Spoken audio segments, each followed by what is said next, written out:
Hello fellow gamers, it's your boy Zero Ink, and I'm back with another Kickshaw Angle discussion, and today I want to talk about Microsoft. And first off, I'd like to apologize for getting my videos out every 4 to 5 days. The reason being is I've been moving. It's just been so hectic lately, especially with the moving. The moving has just been taking all my time. So, for those of you who are new to the channel, that's why my videos have been coming out a little later. Normally they come out every 3 to 4 days. You normally get about 2 to 3 videos a week, depending on whether or not I do a review. Once I move, the videos are going to come out very, very quickly. They're going to be 2 to 3 days, every 2 to 3 days. It's going to be 3 videos a week. You're going to be getting a lot of content from the Kickshawbrothers. And I'm actually moving in with one of the Kickshawbrothers who's actually coming back into the fold from the original 4 Kickshawbrothers.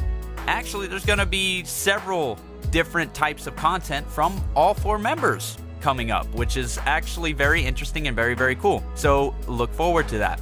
Now, today I want to talk about Microsoft, and the reason why I want to talk about Microsoft is Phil Spencer has been very, very vocal about what he wants to see on the Xbox platform, on what he wants to bring to the Xbox One. He was asked a question on Twitter: will we see remakes and remasters on the Xbox One from the 360?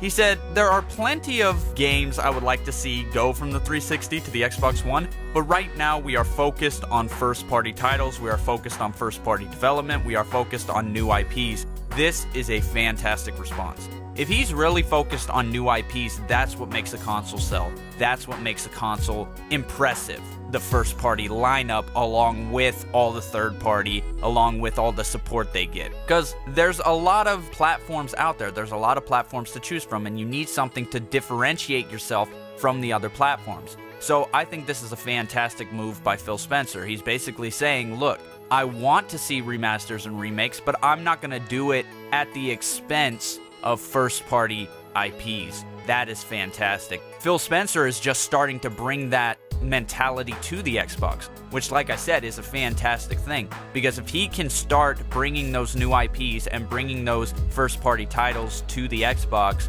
you will see the Xbox start to really be appealing to a lot of different types of gamers. And that actually is my segue into my next question that Phil Spencer was asked. Phil Spencer was asked, will there be JRPGs on the Xbox One? Now, this is very, very important. Phil Spencer said flat out he wants to promote to the Japanese public. He wants to promote to the people who enjoy those types of games and those RPG experiences. And this, I think, is very, very key in the future of Xbox. The only problem I have is a lot of these pro channels out here lobby against JRPGs. They lobby against indie games. They lobby against a variety of different types of games because they're interested in Forza, Gears, Halo, and Fable. These are great franchises, don't get me wrong. Forza has stood the test of time. Halo has stood the test of time. Fable has stood the test of time, and Gears has stood the test of time. These are great franchises. However, you have to take risks with new IPs on top of having your big name franchises. That's just the way that it works. You want a very big first-party library to add to all the multi-plats. So this is really, really good. I would like to see more Xbox channels come up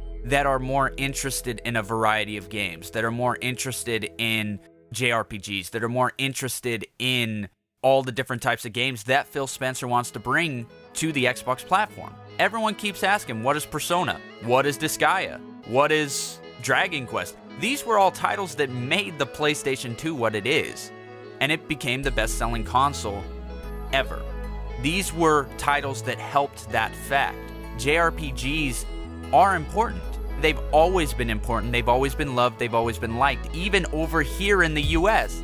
It's just a lot of people think it's weird that people like anime and like cartoons and like this and like the cartoony graphics and everything else like that. But you know what? As you get into anime and as you get into those types of things, you realize they aren't for children. A lot of these JRPGs are not as childish as people think.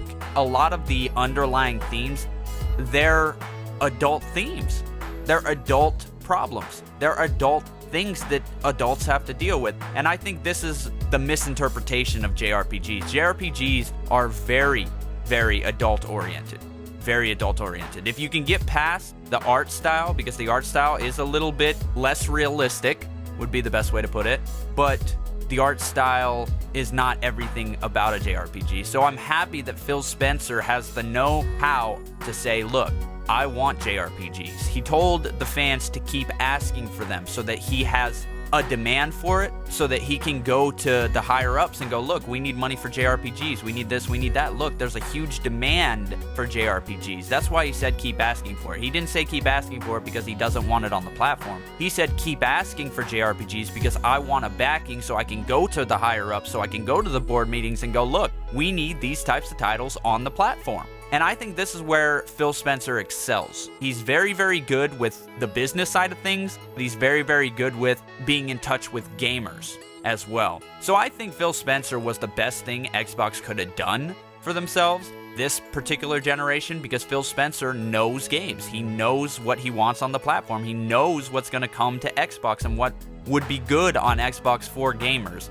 And I think this is fantastic. So Xbox, if they do manage to get JRPGs, if they do manage to get a lot of these niche titles that Phil Spencer obviously wants to bring, so he picks up Deck 13, great acquisition for him. Tomb Raider, he said he wanted a game like Uncharted. He's doing things to fill the holes that Xbox needs. JRPGs, Bloodborne type game. He wants to bring all these titles to the Xbox One so that everybody is taken care of, and I think that's a fantastic approach, and I think that's why Phil Spencer has always been the man for the job. So anyway, guys, I've been saying it, this gen for Xbox, PlayStation, Nintendo, PC, the Alienware, the Steam machines, whatever you game on, you're going to be taking care of this generation. It looks like we're going back to what made gaming fun, if you're really looking for that. This has been Zero. Keep gaming, gamers, and I will see all of you guys and gals next time.